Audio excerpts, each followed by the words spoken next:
पुण्याच्या मनसर बाजार समितीमध्ये वखारीमध्ये साठवलेला कांदा आता सडू लागलाय। सध्याच्या वातावरणाच्या बदलाचा हा फटका कांद्याला बसतोय, त्यामुळे शेतकरी वर्गामध्ये सध्या चिंतेचं वातावरण आहे। कांदा सडायला आता सुरुवात झाली आहे आणि याचा निश्चितच मोठा फटका बसणार आहे। या संदर्भात शेतकऱ्यांशी बातचीत केली आहे आमचे प्रतिनिधी हेमंत चापुडे यांनी।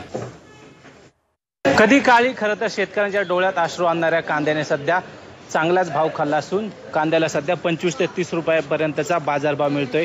या बाजारभावातही मात्र काही शेतकऱ्यांमध्ये असमाधानाचं वातावरण आहे, कारण की गेली काही दिवसापासून तर आपण परिस्थिती जर पाहिली तर वातावरणातील बदलामुळे मोठ्या प्रमाणात कांदा सुद्धा सडलेला आहे, तर खत औषधाच्या किमती सुद्धा वाढलेल्या। आपल्यासोबत बोलण्यासाठी व्यापारी आहेत, आपण त्यांच्याशी बोलणार। काय सांगाल, काय परिस्थिती आहे सध्या, किती बाजारभाव मिळतोय शेतकऱ्यांना सध्या? सध्या कांद्याचे दर मनसर मार्केटला काल आम्ही कांदे विकले 250 पासून 310-20 पर्यंत। प्रत्येक वर्षी सप्टेंबर ऑक्टोबरमध्ये शेतकरी कांदा बाहेर काढतो, पण या काळामध्ये सुद्धा एक 20 ते 22% त्याची मॉर्टॅलिटी झालेली असते। परंतु आता जून जुलैमध्येच जवळपास 35 ते 40% पेक्षा जास्त कांदा सडला, खराब झाला।